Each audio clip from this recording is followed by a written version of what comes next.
Copaífera Langsdorff, vulgarmente conhecida como copaíba, óleo copaíba. A copaífera é uma planta comum e muito conhecida pelos habitantes, né, do nosso país. Ela é uma planta que ocorre desde a Mata Atlântica até a Amazônia.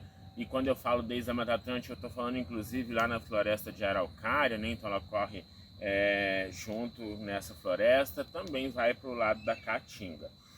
Nessa ampla variação de ocorrência da espécie, resulta também numa ampla variação morfológica da planta, tá? Então, você tem desde copaífera com 30 a 35 metros de altura, 1,5 metro de diâmetro nas terras baixas, nas matas ciliares, nos solos mais profundos, com maior umidade, até copaífera acontecendo subindo a montanha, no meio das pedras, em solo pouco profundo, rochoso, com afloramento, né, de rochas, e indivíduos de 1,5 metro, 2 metros de altura e já maduros reproduzindo. Isso é uma ampla variação morfológica na espécie, e inclusive pode se refletir em aspectos genéticos que podem ser usados, por exemplo, no melhoramento genético ou mesmo no uso e conservação da espécie. Copaífera, diante dessa ampla variação que acontece na espécie, de ocorrência e de conhecimento, ela resulta também numa ampla variedade de utilidades. A copaífera, ela tem uso desde madeireiro a uso medicinal. No uso medicinal se destaca a utilização do óleo de copaíba, que pode ser usado desde cicatrizante para tratar de problemas estomacais. Há uma ampla variação do uso desse produto florestal não madeireiro, no qual essa atividade extrativa se destaca na Amazônia, tá? Então é um destaque isso, e aí você tem esses extrativistas vendendo desse tipo de produto em beira de estradas, em feiras regionais, em feiras locais, você consegue encontrar então esse produto.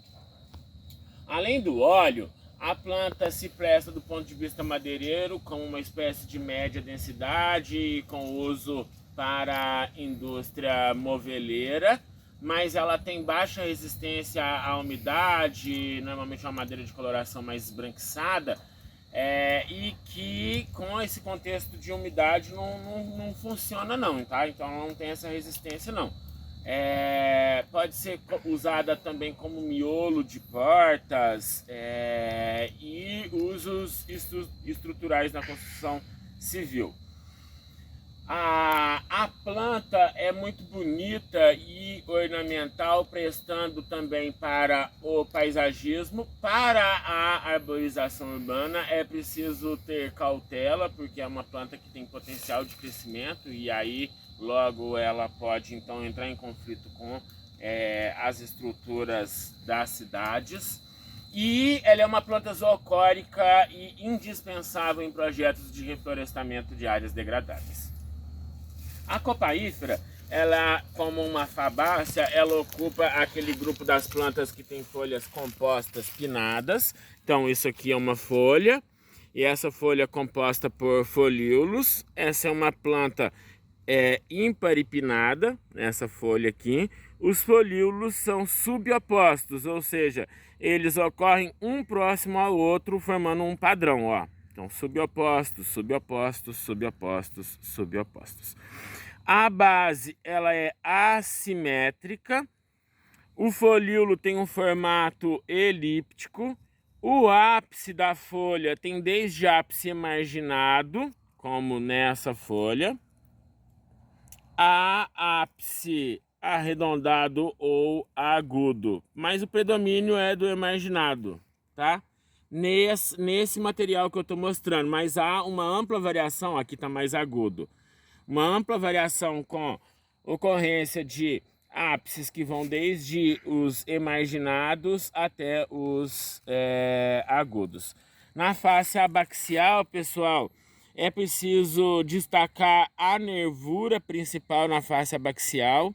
Nessa nervura há um destaque de uma coloração verde-limão ou uma coloração meio amarelada, tá?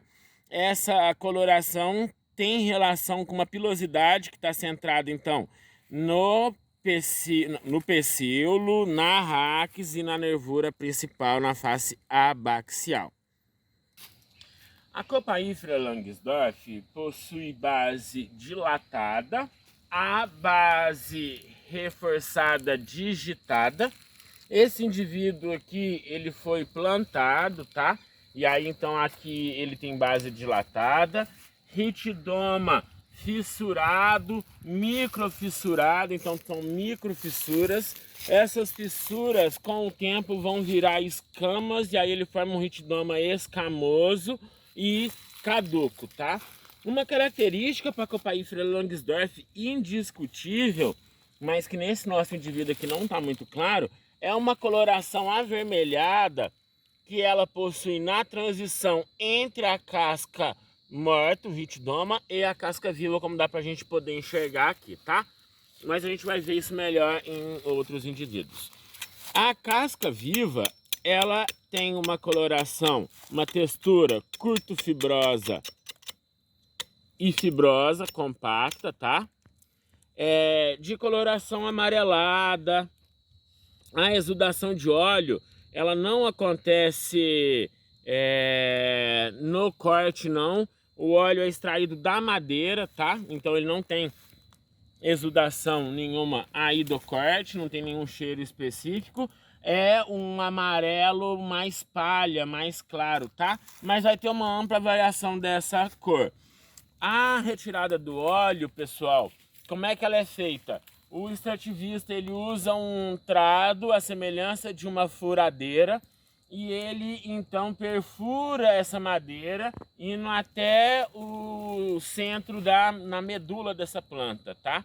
E aí desse processo é que ela vai extrair, ou melhor, que ela vai exudar o óleo essencial dessa planta e que vai ser utilizado. Aqui nesse indivíduo a gente tem aquele aspecto da coloração do ritidoma avermelhado e o padrão de formação das escamas que é mais comum em Copaífera. Esse indivíduo também é plantado, ele tem a mesma idade do anterior e ele começa a se mostrar mais avermelhado.